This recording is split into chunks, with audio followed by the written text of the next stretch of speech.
संप्रदायकर्तृभ्यो वंश ऋषिभ्यो महद्भ्यो नमो गुरुभ्यः। सर्वोपप्लवरहितः प्रज्ञानघनः प्रत्यगर्थो ब्रह्मैवाहमस्मि। ॐ शान्ति शान्ति शान्तिः। सच्चिदानन्दरूपाय विश्वोत्पत्त्यादिहेतवे तापत्रयविनाशाय श्रीकृष्णाय वयं नुमः। शङ्करं शङ्कराचार्यं केशवं बादरायणं सूत्रभाष्यकृतौ वन्दे भगवन्तौ पुनः पुनः। ईश्वरो गुरुरात्मेति मूर्तिभेदविभागिने व्योमवद्व्याप्तदेहाय दक्षिणामूर्तये नमः। ॐ शान्तिः शान्तिः शान्तिः। श्रीमद् भगवद गीता अध्याय 2 श्लोक संख्या 36। अवाच्यवादांश्च बहुन् वदिष्यन्ते तवाहितः निन्दन्तस्तव सामर्थ्यं ततो दुःखतरन्नु किम्। अब भगवान फिर उपदेश दे रहे हैं। पहले तो कहा था ना, ये शाम तोम बहुमतो भूत्वा यास्यसि लाघवम्। अब फिर बात कर रहे हैं। अवाच्यवादान बहुन वदिष्यन्ति तव अहितः। जो तुम्हारा अहित चाहने वाले हैं वे अवाच्यवाद बोलेंगे। अवाच्यवाद, अवाच्यवाद माने जो न बोलने योग्य होता है उसको बोलना। कोई स्तुति तो करेगा नहीं,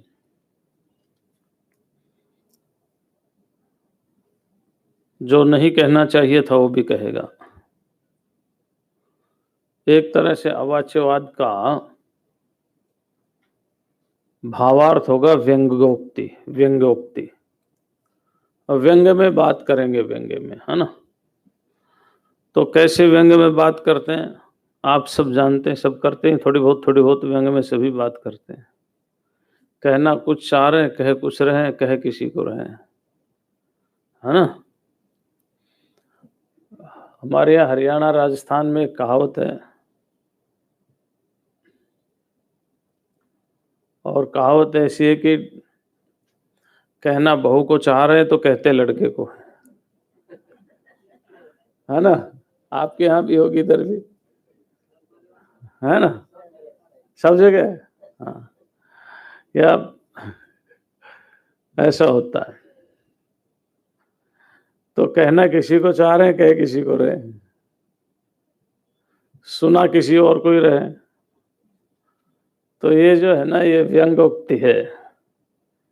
और ये तो व्यंग्योक्ति वहां तो चलो घर में थोड़ा बहुत सबके रहता ही है, लेकिन कई बार तो बड़ी खतरनाक व्यंग्योक्ति हो जाती है। कई बार तो ऐसा होता है कि अर्थ का अनर्थ हो जाता है। जैसे मान लो कोई अंधा आ रहा हो और उसको कहें नयन सुख आ रहा है ना, तो एकदम विपरीत अर्थ हो जाता है। तो ऐसे ही ये जो अवाच्यवाद हैं, निंदा तो करेंगे ही करेंगे, लेकिन तुम्हारे सामने इस ढंग से बोलेंगे कि पता नहीं चलेगा। भागवत में लिखा ना, महात्म्य में लिखा है कि वराकाहा कूट भाषिण, ऐसा लिखा है कि ये समाज कैसा है कि कूट भाषा का प्रयोग करता है। मतलब कह भी देंगे और आप कह भी नहीं सकते हमें कहा है। कूट भाषा का प्रयोग करता है। तो ऐसे ही तुम्हारे बारे में भी कहेंगे। एक राजा के पास 2 पंडित गए कुछ धन मांगने के लिए। बड़ी प्रशंसा की राजा की। धन मांगने लगे तो राजा भी अपनी प्रशंसा करने लग गया। हमने ये धर्मशाला बनवाई, हमने इतने यज्ञ करवाए, होता ना। तो दूसरा पंडित समझ गया कि देने वाला कुछ है नहीं, तो उसने कहा अपने साथी को, भर्तृहरि का श्लोक है, कथा तो जोड़ दी। वो कहते हैं, रे रे चातक सावधान मनसा मित्र क्षणम श्रूयताम, अम्भोदा बहवो हि सन्ति गगने सर्वेपि नैतादृशः, यम यम पश्यसि तस्य तस्य पुरतः मा ब्रूहि दीनं वचः, केचिद् वृष्टि विराद्रियन्ते वसुधां गर्जन्ति केचिद् वृथा, यम यम पश्यसि तस्य तस्य पुरतः मा ब्रूहि दीनं वचः। तो मानो पंडित कह रहा दूसरे को, एक चातक पक्षी जा रहा था, उसका सहारा लेकर के वो कहता है, रे रे चातक सावधान मनसा मित्र क्षणम श्रूयताम। अरे भाई चातक, मेरे मित्र, थोड़ी देर मेरी बात भी सुन ले। क्या सुने भाई तुम्हारी बात? कहते हैं कि वृष्टि विराद्रियन्ति वसुधाम सर्वेपि नैतादृशाः। ये जो तू बादल देख रहा है ना, बादल, ये सारे बादल एक जैसे नहीं है। रे रे चातक सावधान मनसा मित्र क्षणम श्रूयताम, अम्भोदा बहवो हि सन्ति गगने सर्वेपि नैतादृशा। आकाश में बहुत बादल हैं, लेकिन सभी बादल एक जैसे नहीं है। केचित वृष्टि विराद्रयन्ति वसुधाम, कुछ तो बरस करके इस जमीन को गीला करेंगे, गर्जन्ति केचित वृथा, कुछ व्यर्थ में ही गर्जन करेंगे।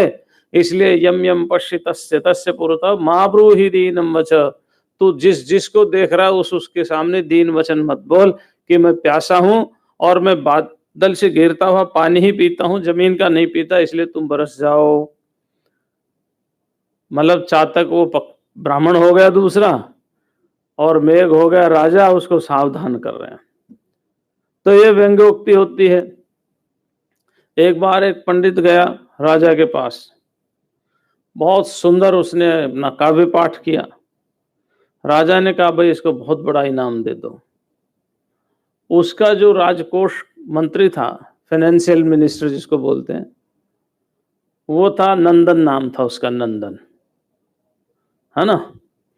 वो नंदन ने उसको कुछ नहीं दिया, 2 बार 4 बार चक्कर लगाए, कुछ नहीं दिया।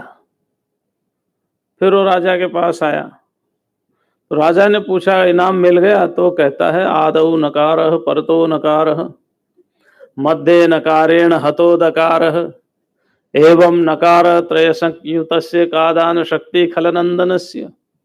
बोले महाराज, उसका नाम है नंदन। पहले अक्षर में भी ना है, लास्ट के अक्षर में भी ना है, बीच में द है, लेकिन वो बीच वाले न से द खत्म हो गया। भला वो क्या दे सकता है? नहीं, आदौ नकार परतो नकार मध्ये नकारेण हतो दकार एवं नकार त्रय संयुतस्य का दान शक्ति खलनंदनस्य। तो कहने का ढंग होता ना, ये व्यंग्योक्ति है, व्यंग्योक्ति है ना। व्यंग्योक्तियां साहित्य में बहुत चलती हैं, है ना, साहित्य में बहुत चलती है। भाव प्रकाश है, काव्य प्रकाश है, ध्वन्यालोक संस्कृत के जो है ना लाक्षणिक ग्रंथ हैं, है ना, तो उनमें बहुत विस्तार से इन सब का वर्णन है। तो उस डिटेल में हम नहीं जाना चाहते, क्योंकि यहाँ पर जो है ना एमए की क्लास नहीं ले रहे हम, कि हम आपको काव्य प्रकाश पढ़ाएं, ध्वन्यालोक पढ़ाएं या साहित्य दर्पण पढ़ाएं, है ना। तो वो एमए की क्लास नहीं ले रहे हम, लेकिन व्यंग्योक्तियां हैं।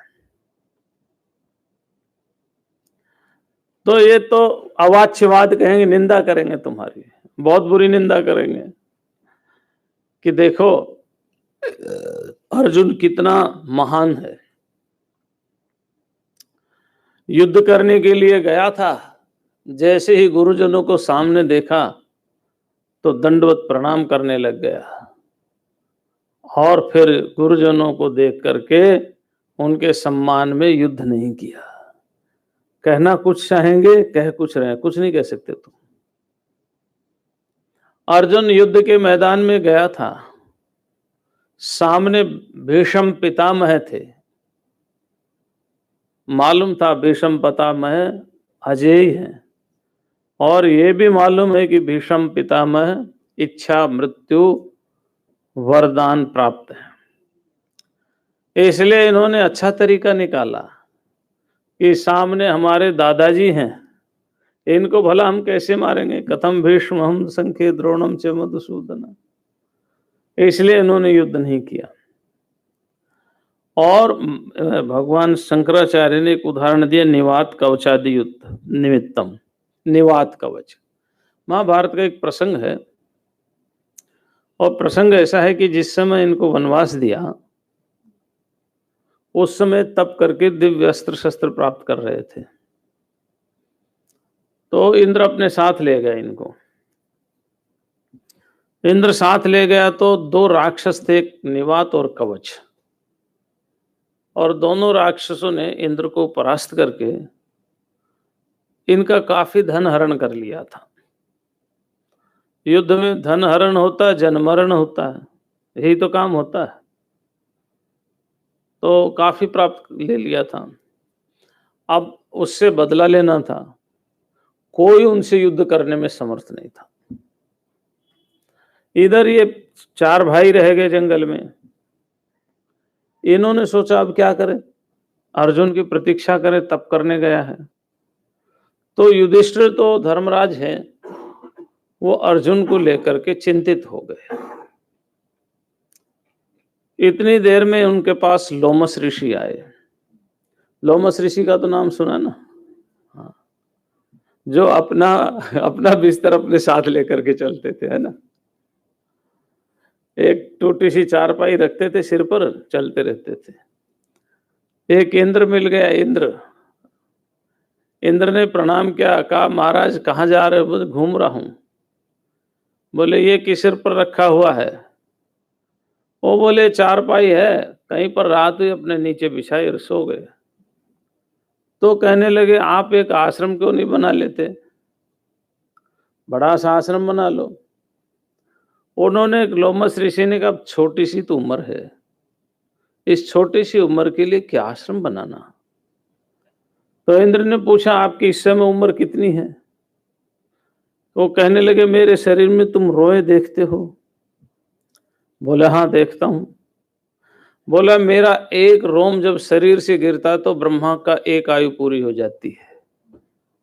एक ब्रह्मा की आयु जब पूरी होती तो एक रोम गिरता, अब देख लो कितने रोम मेरे शरीर से गिर गए। इंद्र ने सोचा क्या ऋषि है, इतनी दीर्घ आयु, एक ब्रह्मा के दिन में 72 इंद्र बदलते हैं, 72 एक ब्रह्मा के दिन में। तो एक महीने में कितने बदलेंगे, एक साल में कितने बदलेंगे, और ब्रह्मा के 100 साल में कितने बदलेंगे। इतने उम्र पे तो इनका एक रोम गिरता है, और ये कह रहे हैं कि मेरी उम्र छोटी सी है। इंद्र को समझ आ गई। तो कहने का अर्थ ये है, लोमस ऋषि, वही लोमस ऋषि उनके पास पहुंच गए। युधिष्ठिर को कहा कि तुम चिंता क्यों करते हो। वो इंद्र के पास हैं, और दो भयंकर राक्षस हैं, निवात और कवच, वो उनका वध करके आएंगे। उनको दिव्य अस्त्र और शस्त्र प्राप्त हो गए हैं, और भगवान शिव जी की कृपा उन पर हो गई है। और जिस पर भगवान शंकर की कृपा हो जाए वो किसी का प्रलय तो कर सकता, उसका कोई प्रलय हाँ नहीं कर सकता। तो शांत हो गए, तो उन्होंने कहा चलो तीर्थ यात्रा करते हैं। सब तीर्थ यात्रा करते हुए चले गए। अब तीर्थ यात्रा में अगस्त ऋषि का भी आश्रम आ गया। 2-3 और ऋषि साथ हो लिए उनके। तो फिर वहां पर अगस्त ऋषि के महिमा का वर्णन है, वो वर्णन हमारा उद्देश्य यहां नहीं है। फिर एक पर्वत पर चले गए और वहां पर अर्जुन की प्रतीक्षा करने लगे। इधर इंद्र ने कहा कि तुम जाओ दोनों राक्षसों का वध करके आओ। तो अर्जुन गया पाताल लोक में। मातुली जो इंद्र का सारथी है वो रथ लेकर के गया था। तो अर्जुन ने उसके वैभव को देखा तो इंद्र से बड़ा वैभव था उसका, तो आश्चर्यचकित हो गया। मातुली ने कहा आश्चर्य मत हो, ये सारी संपत्ति इसने इंद्र को परास्त करके ली है। अर्जुन ने शंख बजा दिया, निवात कवच बाहर निकल करके आए। शंख तो बजाया तो भयंकर ही था। सशब्दस्तुमलो भवत लिखा ना गीता में, है ना, तथा था। शंखान दद्मो पृथक पृथक, सबने अलग अलग शब्द बनाया। तो शंख तो भयंकर था। अर्जुन के शंख का क्या नाम था? हाँ, देवदत्त। पांचजन्यम ऋषिकेशम देवदत्तम धनंजय पौंड्रम दद्मौ महाशंखम भीम कर्मा वृकोदर। हाँ, तो शंख बजाया तो निकल के आया, युद्ध हुआ और निवात कवच का वध करके वो संपत्ति इंद्र को दे गए। तो आपका ये जो युद्ध है हुआ निवात कवच के साथ, इतना भयंकर युद्ध जिसको कोई परास्त नहीं कर सकता था, वो जो आपका पराक्रम है, वो जो पराक्रम है वो तुच्छ हो जाएगा। इतना ही नहीं, उसके निवात कवच के वध के बाद द्वैत वन में दुर्योधन को पता चला कि यहाँ युधिष्ठिर आए हुए हैं, तो उनको तंग करने के लिए अपनी गायें पहले भेजी वहां, और फिर धृतराष्ट्र से अनुमति लेकर के गायों के बहाने दुर्योधन, कर्ण, दुशासन और इनका मामा शकुनी, ये सब वहां पर आ गए और बड़े राज से ठाट बाट से आए थे। दुर्योधन को छिड़ाना था, हाँ, युधिष्ठिर को, और उनकी योजना थी इनको यही मार करके चले गए। संयोग से उसमें चित्ररथ नाम का एक गंधर्व था। अब मैं बहुत लंबी कहानी नहीं सुनाऊंगा। चित्ररथ के गंधर्व से युद्ध होकर के दुर्योधन को और इनको बंदी बना लिया, और जो इनकी महिषी थी, है ना, उनको भी बंदी बना लिया। मतलब इनको भी बंदी बना लिया, उनकी रानियों को भी बंदी बना लिया। अब ये बात युधिष्ठिर को पता चली, तो भीम तो कह रहे थे बहुत अच्छा हुआ। युधिष्ठिर ने कहा देखो, वो जो नारियां हमारे कुल की हैं, हमारे कुल पर ही तो कलंक लगेगा। फिर वो जैसा भी ये दुर्योधन दुष्ट है तो भाई, हम अपने अंदर वो 100 हैं, हम 5 हैं, लेकिन बाहर हम 105 हैं। युधिष्ठिर का वचन है। तो अर्जुन गया छुड़ाने के लिए, और अर्जुन ने उस समय युधिष्ठिर को, कर्ण को, इन सबको छुड़ाया है। वो जो तुम्हारा पराक्रम है, वो सारा का सारा पराक्रम तुम्हारा धूल धूसरित हो जाएगा। और लोग फिर व्यंग करेंगे, व्यंग, कि जंगल में है भाई, किसने युद्ध किया, किसने किसको छुड़ाया, कौन जानता है, तो जंगल में थे। दुर्योधन ने इनको छुड़ाया या इन्होंने दुर्योधन को छुड़ाया? तो ये लोग जितने भी, तुम्हारा जितना भी पराक्रम है, सारा का सारा व्यंग में बदल जाएगा, सारा का सारा। तो अवाच्यवादांश बहुन वदिष्यन्ति तवाहितः निंदन्तस्तव सामर्थ्यम ततो दुख तरन्नु किम। फिर जब तेरी निंदा होगी तो तुझे दुख नहीं होगा। अच्छा, अर्जुन की एक प्रतिज्ञा है कि जो कोई गांडीव धनुष की निंदा करेगा तो मैं उसका, ठीक है, तो जब तू युद्ध से अभिमुख हो जाएगा तो गांडीव धनुष की तो फिर भी निंदा होगी, फिर तो किसके साथ महाभारत करता रहेगा? इससे अच्छा यही कर लेने एक बार ही है भाई। निंदा करेंगे वो तो गांडीव धनुष की भी करेंगे, और जब गांडीव धनुष की निंदा करेंगे तो फिर ये बताओ तुम उसको मारोगे या नहीं मारोगे, क्योंकि तुम्हारी प्रतिज्ञा है। और जब तुम्हारी प्रतिज्ञा है फिर तुम उसको मारोगे तो कितना युद्ध करोगे। इससे अच्छा घर घर महाभारत करने से अच्छा, व्यक्ति व्यक्ति से महाभारत करने से अच्छा यही कर ले एक बार। तो निंदन तस्तव सामर्थ्यम ततो दुख तरन्नु किम, क्या उस समय तुम्हें दुख नहीं होगा? क्या फिर कोई तुम्हारे गांडीव धनुष की निंदा करेगा तो तुम्हें दुख नहीं होगा? ये गांडीव धनुष अर्जुन को अग्नि देवता ने दिया था, है ना। खांडव वन में अग्नि को अजीर्ण हो गया। अजीर्ण, अजीर्ण कैसे हुआ? ज्यादा खिला दिया। जब ज्यादा भोजन करते तो अजीर्ण हो जाता है ना, अपच हो जाता है, उसको अजीर्ण बोलते हैं, इंडाइजेशन। तो फिर उन्होंने कहा भाई क्या करें?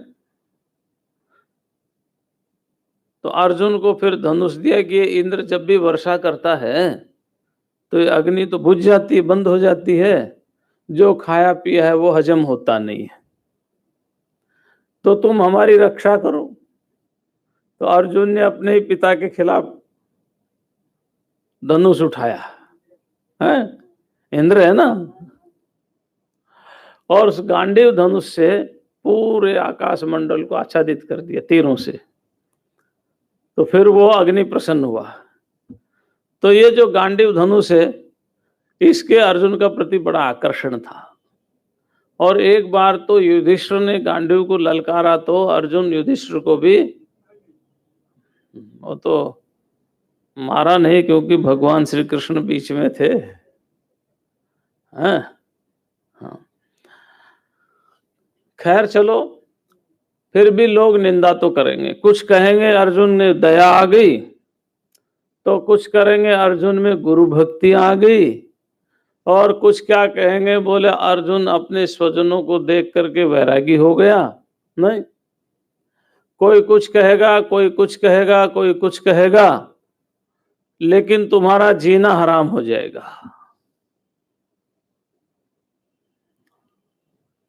तो निंदन्तस्तव सामर्थ्यम तो दुख तरन्नु किम, फिर क्या तुम्हें दुख नहीं होगा? होगा।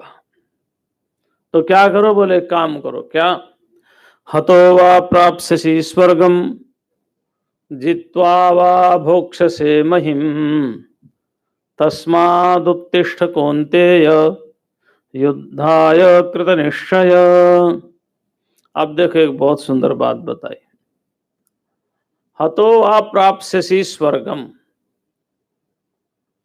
ये देखिए भगवान श्री कृष्ण की वाणी कोई लोभ लालच के लिए नहीं है कि चलो इसी तरह से बढ़ावा दो, है ना, ऐसा नहीं है। श्री कृष्ण से पहले भगवान राम ने भी यही बात कही, और असुर भी इसी बात को कहते हैं, और स्मृतियों में भी ये बात लिखी है, वेदों का भी ये उद्घोष है। ये श्री कृष्ण की अकेले की बात नहीं है। आप इसको फलश्रुति समझना, इसको अतिशयोक्ति या इसको हाँ अर्थवाद नहीं समझना। समझ गए ना? जो भगवान कह रहे हैं ऐसा नहीं कि अर्जुन को कोई प्रलोभन दे रहे हैं कि तुम मर गए तो स्वर्ग में जाओगे, नहीं मरे तो पृथ्वी का भोग भोगोगे, ऐसा नहीं है। हतो वा प्राप्स्यसि स्वर्गम, महाभारत में लिखा द्वावंभसी निवेष्टव्यौ गले बद्ध्वा दृढ़ाम शिलाम, गले में बहुत भारी पत्थर बांध करके डुबो देना चाहिए उस व्यक्ति को जो निर्धन है और मेहनत नहीं करता, जिसके पास धन है और दान नहीं करता, जिसके पास सामर्थ्य है और वो रक्षा नहीं करता। ऐसे व्यक्तियों को गले में बहुत भारी शिला बांध करके डुबो देना चाहिए, वो किसी काम के नहीं। तो ये शास्त्रों का वचन है कि युद्ध में यदि मारे गए तो स्वर्ग की प्राप्ति होगी। अच्छा एक बात है, यहां बड़ी मजेदार बात है। सब कहते हैं कि रणे चाभि हतम मुखः, अगर युद्ध में आमने सामने हो रहा हो और आमने सामने युद्ध में तुम मारे गए तो स्वर्ग में चले जाओगे, ठीक है। अच्छा अच्छा काम करना चाहिए, नहीं करना चाहिए? करना चाहिए ना। तो वो उसको मारेगा, वो भी तो स्वर्ग में जाएगा, नहीं जाएगा वो? दूसरा अगर शत्रु पक्ष का मरेगा तो शत्रु पक्ष का मरने वाला क्या नरक में जाएगा? है? वो भी तो स्वर्ग में जाएगा। तो अच्छा काम हो गया या नहीं हो गया? नहीं, विचारणीय बात है ना। है? एक को मारा स्वर्ग में चला गया, तो भाई युद्ध के मैदान में अभिमुख होकर के कोई भी मरे वही स्वर्ग में जाएगा। तो एक बात ध्यान रखना,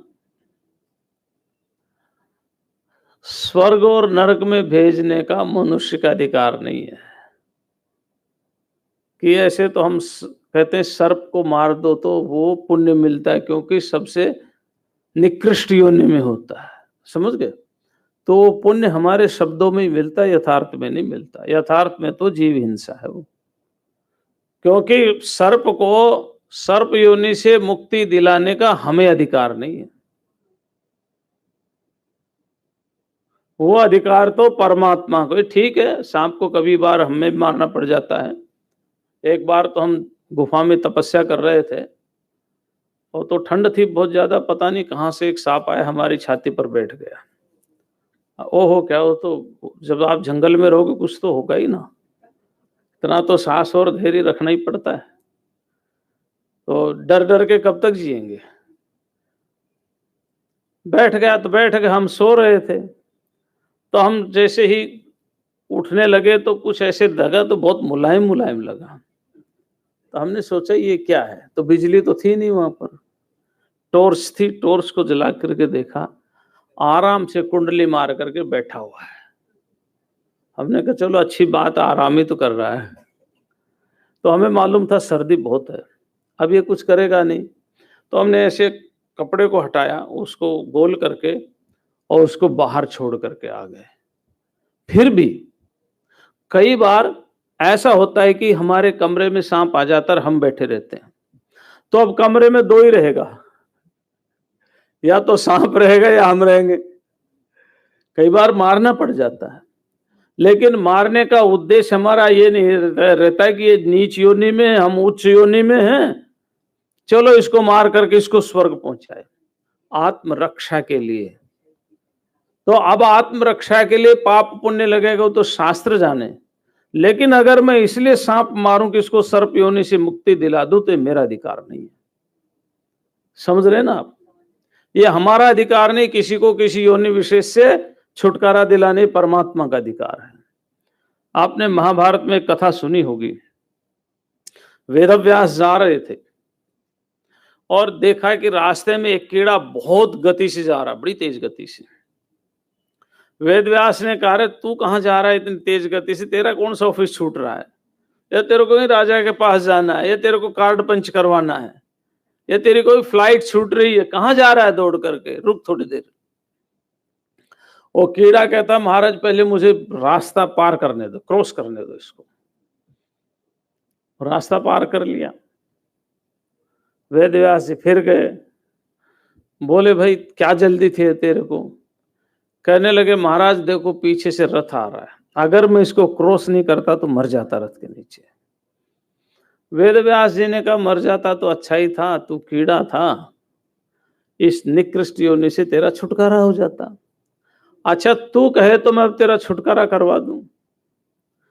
तो कीड़ा कहता, बोले महाराज सुनो बात, जैसे आपको मनुष्य देह में आ सकती है ना, ऐसे हमें भी हाँ इस देह में आ सकती है। आपको लगता है कि हम पाप योनि में हैं, हमसे पूछ करके देखो, हम एक क्षण मरना नहीं चाहते। तो कौन ये जो व्यवस्था है, ये तो भगवान की व्यवस्था है, किसको किस योनि में रखना है और किसको किस योनि से छुटकारा दिलाना है। इसलिए युद्ध नहीं करना चाहिए कि मैं मर गया तो मैं स्वर्ग में जाऊंगा और उसको मार दूंगा तो पुण्य मिलेगा, क्योंकि वो स्वर्ग में जाएगा, है ना? जाएगा तो स्वर्ग में, मारा गया तो स्वर्ग में ही जाएगा। लेकिन अगर वो अन्याय और अत्याचार के कारण मारा गया है तो वो नरक में ही जाएगा। ऐसा नहीं है कि सभी लोग स्वर्ग में जाते हो। समष्टि कार्य हेतु, समष्टि कार्य हेतु जो मरता है वो स्वर्ग में जाता है, और स्वार्थ के कारण जो मरता है वो नरक में जाता है। तो इस बात का ध्यान रखना कि किसी भी जीव को स्वर्ग या नरक में भेजने का मनुष्य का कोई अधिकार नहीं है। वेदांत में तो यहां तक लिख दिया है, जगद व्यापार वर्ज्यम। अगर कोई ब्रह्मज्ञानी हो गया है तो वह भी संसार की उत्पत्ति, स्थिति और प्रलय नहीं कर सकता, उतना भी अधिकार उसको नहीं है। उत्पत्ति, स्थिति, प्रलय करने का अधिकार तो केवल ईश्वर को है। आप तो ब्रह्म हो गए, ईश्वर से थोड़ा ऊपर उठ गए, है ना। इसलिए हतोवा प्राप्स्यसि स्वर्गम का मतलब इतना ही समझ लेना, यहां मृतोवा प्राप्स्यसि नहीं है, हतम है। युद्ध में मर जाओगे अपने आप तो स्वर्ग नहीं मिलेगा, हार्ट अटैक हो जाएगा तो। हतम, अगर तुम्हें कोई मार देगा युद्ध करते करते तो स्वर्ग में चले जाओगे। युद्ध करते करते, किसी से लड़ते लड़ते अगर तुम मारे गए तो स्वर्ग में चले जाओगे। हतो वा प्राप्स्यसि स्वर्गम जित्वा वा भोक्ष्यसे महिम, और जीत गए तो पृथ्वी का भोग करोगे। क्यों कहा भगवान ने ऐसा? क्योंकि अर्जुन ने पूछा था क्या, न चैतद्विद्मः कतरन्नो गरीयो यद्वा जयेम यदि वा नो जयेयुः यानेव हत्वा न जीविषामस्तेव स्थिता प्रमुखे धार्तराष्ट्रा। हमें मालूम नहीं हम जीतेंगे हारेंगे, अरे कोई बात नहीं, जीत गए तो स्वर्ग, पृथ्वी का भोग है, मर गए तो स्वर्ग है। तो हतो वा प्राप्स्यसि स्वर्गम जित्वा वा भोक्ष्यसे महिम तस्मादुत्तिष्ठ कौन्तेय युद्धाय कृतनिश्चय। ये फिलॉसफी है ना, फिलॉसफी, दर्शन शास्त्र, ये भी एक दर्शन है। ये दर्शन है स्वर्गलोक का। और ये कौन सा स्वर्गलोक है? देखो, एक तो इंद्र का स्वर्गलोक है ना। इंद्र के स्वर्गलोक के लिए तो आपको यज्ञ हवन इत्यादि करना पड़ता है। 100 अश्वमेध यज्ञ करोगे तो इंद्र का स्वर्ग मिलेगा। ब्रह्मलोक के लिए उपासना आदि करना पड़ता है, उपासना करोगे तो ब्रह्मलोक मिलेगा। तो ये कौन सा स्वर्गलोक मिलेगा? तो यहां ये इंद्र का तो स्वर्गलोक नहीं मिलेगा, लेकिन ये आपको ब्रह्म का ही एक लोक मिलेगा, जिस लोक का सुख और आनंद अनुभव करने के बाद आपका वहां अंतःकरण पवित्र होगा। उसके बाद शुचिनाम श्रीमताम गेहे योग भ्रष्टो भी, एक बात, अथवा योगी नाम एव कुले। दो स्थिति अर्जुन ने बताई है पुण्यात्माओं की। तो क्या बताया कि कुछ काल रहने के बाद, है ना, कुछ समय, हाँ ब्रह्मलोक में जो भी भगवान ने इन लोगों के लिए लोक बना रखा होगा, हमारे सामने तो यही लोक आता है ना। कुछ काल रहने के लिए के बाद वहां से तुम लौट करके आ जाओगे। लौट करके आगे क्या होगा? बोला या तो श्रीमताम, बहुत धन वाले ऐश्वर्य संपन्न घर में, कुल में तुम्हारा जन्म होगा, लेकिन वो कुल उत्तम कुल होगा, है ना। भारत के राजनेताओं का कुल नहीं होगा जिनके पास करोड़ों की प्रॉपर्टी लेकिन संस्कार कुछ भी नहीं है ना। समझ रहे ना मेरी बात? प्रॉपर्टी तो करोड़ों की है लेकिन संस्कारहीन कुल में जन्म नहीं होगा, अपवित्र कुल में जन्म नहीं होगा। पवित्र कुल में जन्म होगा, संस्कार युक्त कुल में जन्म होगा, लब्ध प्रतिष्ठित कुल में जन्म होगा, क्योंकि पुण्य का फल है वो। वह जो फल है वह कैसा है? पुण्य का फल है। इसलिए शुचिनाम श्रीमताम के है, शुचिनाम शब्द का प्रयोग है पवित्र कुल में। दूसरा, अब ये युद्ध में मारा गया उसके लिए तो नहीं है, लेकिन जो योगी है, अथवा योगी नाम एव कुले, अभी तो योगियों का कुल मिलता नहीं है। पहले तो परंपरा से योगियों का भी कुल होता था। तो या योगी के कुल में जन्म लोगे, तो यदि युद्ध के मैदान में मारे गए तो तुम्हें कुछ काल के लिए ब्रह्मलोक की प्राप्ति होगी, और यदि कर्म शेष ज्यादा ही कुछ बलवान है तो जन्म लेकर के तुम्हें, यानी सकाम कर्म से युद्ध किया है, तो फिर यहाँ जन्म लेकर के तुम्हें किसी चक्रवर्ती सम्राट के घर जन्म मिलेगा। मिलेगा स्वर्ग, चाहे पृथ्वीलोक का स्वर्ग मिले और चाहे ब्रह्मलोक का स्वर्ग मिले, स्वर्ग तो मिलेगा, इसमें तो संदेह नहीं है। और यदि जीत गए युद्ध तो पृथ्वी का राज्य, वो भी तो स्वर्ग है, वह भी तो स्वर्ग है। लोग तुम्हारी प्रशंसा करेंगे, बहुत पराक्रमी, देखो कितने बड़े बड़े योद्धाओं को परास्त कर दिया, वो भी स्वर्ग है। इसलिए युद्धाय कृत निश्चय उत्तिष्ठ, तस्मात् माने इसलिए हे कुंती नंदन, युद्ध का निश्चय करो और उठो। बैठ गए थे ना अर्जुन, रथोपस्थ उपाविशत ऐसा लिखा है, रथ के ऊपर ही बैठ गए, तो कहा उठो, युद्ध का निश्चय करो।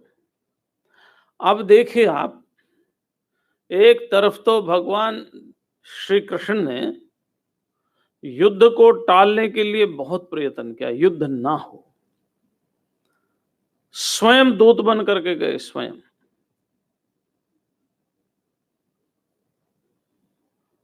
और एक तरफ कह रहे हैं कि युद्ध करो, क्योंकि परिस्थितियों को जितना दूर किया जा सकता है करना चाहिए। अगर दूर नहीं हो रही है तो फिर साहस और धैर्य से उसका सामना करना चाहिए। अब ये जो लिखा है ना अवाच्यवादांश, देखो भगवान श्री कृष्ण के जीवन का एक चरित्र है, और वो चरित्र है भागवत में। भागवत में क्या चरित्र है? सत्राजित के पास समंतक मणि थी और वो 8 भार सोना देती थी। 2-2.5 क्विंटल तो सोना होता ही होगा 8 भार में। भार का माप जो है ना, रत्ती जो है ना, वो जो चिरमिट सा होता है ना, जो गोल गोल काला काला सा जिसके मुख पर होता है, हाँ जो भी है, वो चावल का दाना जो होता है ना, हाँ, तो रत्ती से ऐसे करके भार बनाया है, उसका गणित है। 8 भार सोना वो रोज देती थी। एक दिन श्री कृष्ण ने कहा, वो सूर्य की उपासना करते थे सत्राजित, इसलिए उसको मिली थी, भाई इतनी संपत्ति राजा की होती है, तुम ये मणि राजा के पास जमा करा दो। अभी भी तो ज्यादा कमाने वाले टैक्स लेता ही है ना राजा, कोई भी हो। सत्राजित ने मना कर दिया। संयोग से उसका भाई प्रसेनजित एक दिन उस मणि को लेकर के आखेट खेलने के लिए चला गया। एक जंगल में शेर ने उसको मार दिया। शेर को रिक्ष ने मार दिया। रिक्ष वो चमकते हुए पत्थर को ले गया कि सोचा कि इससे मेरे लड़की है वो खेलेगी, जिसको आप लोग कहते हैं ना बच्चों को सरप्राइज, है ना, तो वो भी सरप्राइज देने के लिए ले गया, लड़के को सरप्राइज देंगे, है ना। अब ये बात सत्राजित को मालूम था कि मेरे को श्री कृष्ण ने कहा था कि ये मणि राजा को जमा करा दो, क्योंकि इतना धन राजा का होता है। इसलिए भय के मारे स्पष्ट तो कहा नहीं, लेकिन करने करने जपत जना, हाँ कान कान में ये बात फैल गई कि मणि श्री कृष्ण ने चुराई है। अफवाह, ये बात श्री कृष्ण के पास भी पहुंची। अब ये मिथ्या कलंक है, उस मिथ्या कलंक की निवृत्ति के लिए, नहीं तो ये कलंक परमानेंट रह जाता ना। उसकी निवृत्ति के लिए उसने द्वारिका के सभी गणमान्य लोगों को बुलाया उनको लेकर के गए जंगल में, देखा कि उसका भाई मरा पड़ा है, रथ टूटा पड़ा है। फिर रीछ के निशान है, उसके साथ गए। फिर एक गुफा दिखाई दी, गुफा में बाहर कह दिया कि मैं 28 दिन ना, वो 12 दिन 10-12 दिन ऐसा कुछ कहा, अगर आ गया तो ठीक है, नहीं आप लोग चले जाना। 28 दिन तक युद्ध रहा, लेकिन श्री कृष्ण ने उस कलंक को दूर करने के लिए कितना प्रयत्न किया। इतना ही नहीं, इतने से काम नहीं चला, ला करके दे दिया और फिर वो सत्राजित ने अपनी लड़की की भी शादी कर दी, और ये सब कुछ तो हुआ। उसके बाद भी जब सत्राजित को कृतवर्मा और क्या नाम उसने मार दिया, ये सत्य क्या नाम इसका, अक्रूर, और सब ने मिलकर के मार दिया। फिर बलराम ने कलंक कृष्ण पर ही लगाया, मणि का। अब तो उसका बड़ा भाई कह रहा है।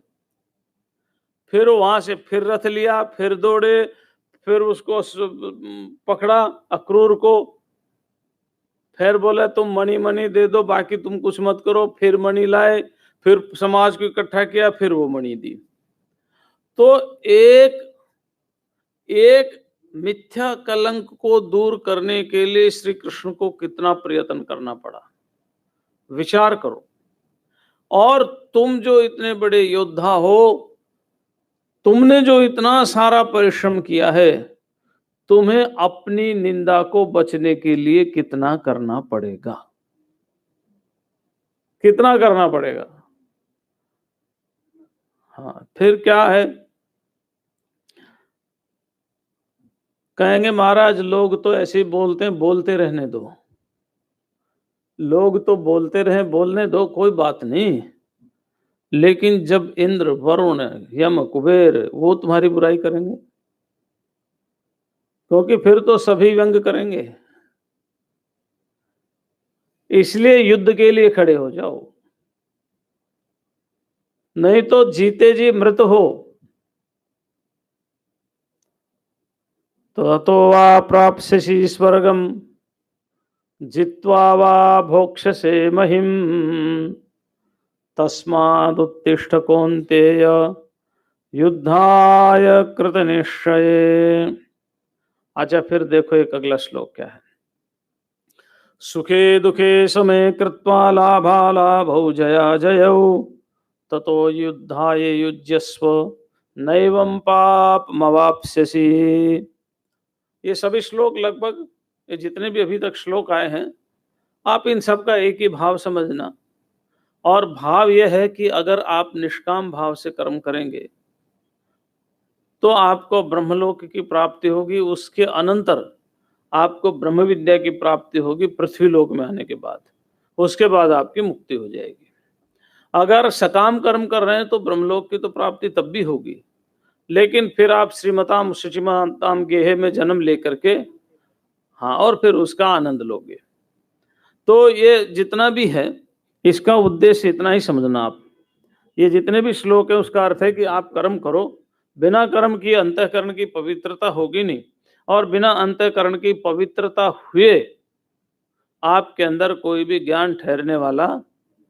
अर्जुन को कितना ही कहा, जो नित्य शाश्वतयम पुराणो नैनम छिन्दन्ति शस्त्राणि नैनम दहति पावक अच्छेद्योयम अखिलेद्योयम दाह्योषेव च, कितना ही उपदेश दिया, लेकिन सारा उपदेश देने के बाद भी उन्होंने विचार किया कि अर्जुन के मन में अभी राग और द्वेष है। जब तक राग और द्वेष जाएगा नहीं, तब तक ये आत्मा की नित्यता का, अमरता का, शाश्वतता का बोध इसके अंदर ठहरेगा नहीं। उसी राग दोष की निवृत्ति के लिए यहाँ कर्म का उपदेश दिया है, और उसी राग द्वेष की निवृत्ति के लिए अंत में श्लोक बता रहे हैं, सुखे दुखे समय कृत्वा, राग द्वेष को छोड़ करके। सुख राग को कहते हैं और दुख द्वेष को कहते हैं। और सुखानुसाई राग और दुखानुसाई द्वेष, योग सूत्र है। जो सुख के अनुकूल है उसमें राग है, और जो सुख के प्रतिकूल है उसमें द्वेष है। इसलिए राग और द्वेष दोनों को छोड़ना है। महाभारत में एक प्रसंग आता है, वो प्रसंग में लिखा है, त्यज धर्मम चा धर्मम च सत्यं चा नृतम त्यज सत्यानृते उभे त्यक्त्वा येन त्यजसि तत्यज। कहते तुम धर्म को भी छोड़ो और अधर्म को भी छोड़ दो। भाई बड़ा मुश्किल है, दोनों को छोड़ते करें क्या? फिर क्या करें? आदमी या तो धर्म करता है या अधर्म करता है, धर्म और धर्म दोनों को ही छोड़ दिया तो क्या करें? तो वहां धर्म का त्याग से मतलब है धर्मजन्य फल में उत्पन्न जो राग है उस राग से। तो ऐसे यहां जो कहा, सुखे दुखे समय कृत्वा लाभा लाभौ जया जयौ ततो युद्धा युज्यस्व नैवं पाप मवाप्स्यसि। यहां पर भी लाभ अलाभ, जय पराजय, सुख और दुख। अब सुख और दुख, सुख के प्रति राग है और दुख के प्रति द्वेष। हमारे बंधन का कारण भी तो यही है, राग और द्वेष। हमारी कामनाएं भी तो राग और द्वेष को लेकर के ही प्रवृत्त होती हैं। हमारा न्याय दर्शन है गौतम महर्षि का, उसमें वात्स्यायन का भाष्य है।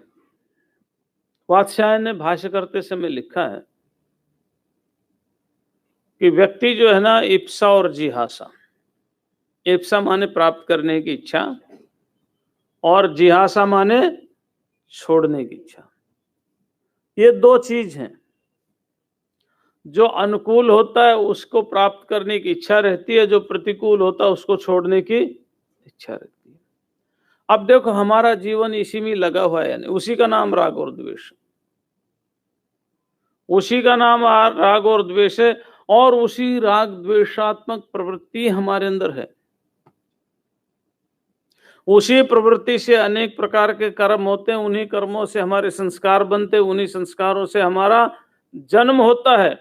तो एक सर्किल बन गया। और क्या बन गया कि पहले संस्कार या पहले जन्म, कुछ भी लगाओ आप, चलो जन्म, फिर कर्म, फिर संस्कार, फिर जन्म, जन्म और कर्म के बीच में सुख दुख, सुख दुख, फिर कर्म, फिर संस्कार, फिर जन्म। साइकिल बन गया ना। बस ऐसे ही साइकिल घूम रहा हमारा। जन्म हुआ, अच्छे बुरे कर्म किए, संस्कार बना, फिर मृत्यु हुई, संस्कार के कारण फिर जन्म हुआ, उन अच्छे बुरे कर्मों का फल भोगा, फिर उनके साथ कर्म किया, फिर संस्कार बने, फिर जन्म हुआ। तो ये हमारा जन्म और मरण का जो सर्किल है, चक्र हमारा चल रहा है, ये जन्म और मरण का जो चक्र हमारा चल रहा है वो चल रहा है राग और द्वेष के कारण। अच्छा, सुख और दुख क्या है? युद्ध करेंगे, जीत गए तो सुख और हार गए तो, यही तो है ना। ठीक है, फिर चलो इतना ही लिख देते, लाभा लाभो जया जयु क्यों लिखा भाई?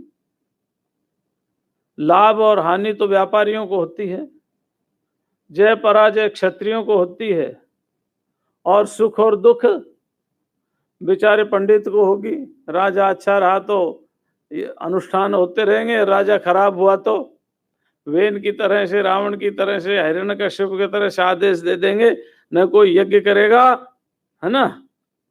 तो क्या आदेश दिया? देखिए, हम थोड़ा पुराणों से शिक्षा नहीं लेते, बस इतनी हमारी कमी। कथा तो सुनते हैं और उसका मनोरंजन बना लेते हैं, है ना। आप किसी भी पुराण को पढ़िए और किसी भी राक्षस को पढ़िए, सबने लिखा है ये जो भगवान है, ये भगवान किससे बढ़ते हैं? बोले ब्राह्मणों से। ब्राह्मणों को वध करना शुरू कर दो, वेद से वेद पढ़ाना बंद कर दो, गौ से गौवध कर दो, है ना। ऐसा ही किसी को भी आप देख लो, आप यज्ञ बंद करवा दिया, वेदाध्ययन बंद करवा दिया, ब्राह्मणों को मरवा दिया, नहीं मरवाए तो कहा हमारी स्तुति करो। यही तो हुआ ना। और आज भी यही हो रहा है, आज भी यही हो रहा है। सड़क पर गाय काटी जाती है, उसका वीडियो बनाया जाता है।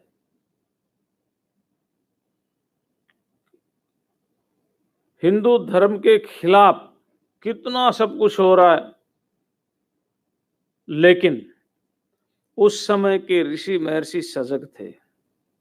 वो पहले राजा को समझाने जाते थे, समझ जा।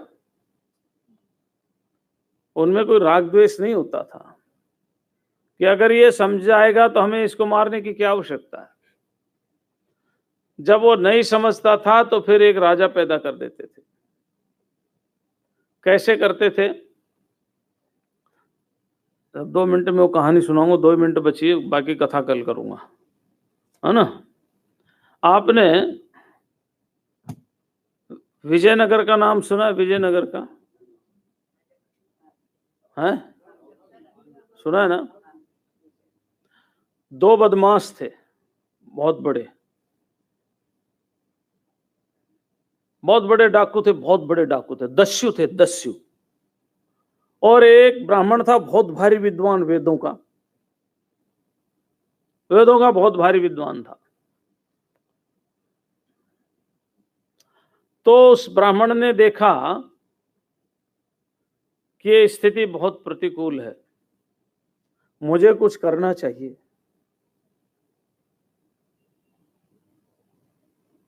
वो जंगल में चले गए उन दस्युओं के पास, बदमाश डाकू जिसको राजा भी नहीं पकड़ पा रहे थे, उनके पास चले गए। उनके पास जाकर के कहने लगे, भाई मैं तुमको राजा बनाना चाहता हूं। उन्होंने सोचा इस ब्राह्मण की कोई चाल होगी, कहीं हमें पकड़वा ना दे, ये यार क्या राजा बनाएगा हमें। लेकिन उनको धीरे धीरे धीरे अपने विश्वास में लिया। तो बोले कैसे राजा बनाओगे? बोले मैं तुम्हारा जंगल में ही अभिषेक करूंगा, जंगल में ही। तुम अपने सब साथियों को बुला लो, मैं अभिषेक करूंगा, और मैं तुम्हारा मंत्री रहूंगा ना।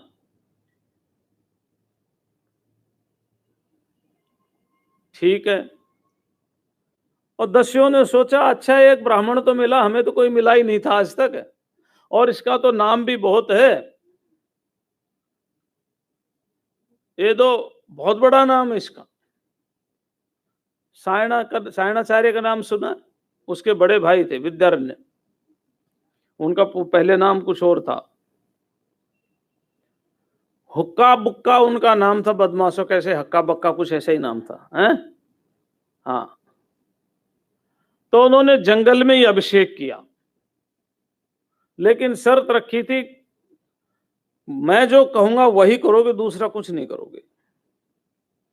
तो दस्यु तो राजा बन गए, और उन्होंने कहा छोटा सा राज, इस पर आक्रमण कर दो। छोटे से राज को जीत लिया, उसे बड़े राज जीता, और वो एक ब्राह्मण के द्वारा जो दस्युओं को राजा बनाया था, वो अपने समय का बहुत बड़ा भारतीय संस्कृति और सभ्यता का केंद्र रहा। उसी राज में कृष्णदेव राय राजा हुए, उसी में, उन्हीं के वंशज। सोच सकते हो एक व्यक्ति क्या कर सकता है। तो इसलिए ये जो बात कही है कि सुखे दुखे समय कृत्वा लाभा लाभो जया जयो, बेचारा सुख दुख तो उस ब्राह्मण को हो रहा था। धर्म की, मर्यादा की जो हानि हो रही थी, उसको बेचारे को दुख सुख हो रहा था। जय पराजय राजा को हो रहा था, लाभ हानि व्यापारियों को हो रहा था। यानी हर तरह से पूरा समाज अगर अच्छा राजा नहीं होगा तो संत्रस्त हो जाएगा। अभी तो समय हो गया है ना, इसलिए श्लोक की व्याख्या कल करेंगे। ओम शांति शांति शांति।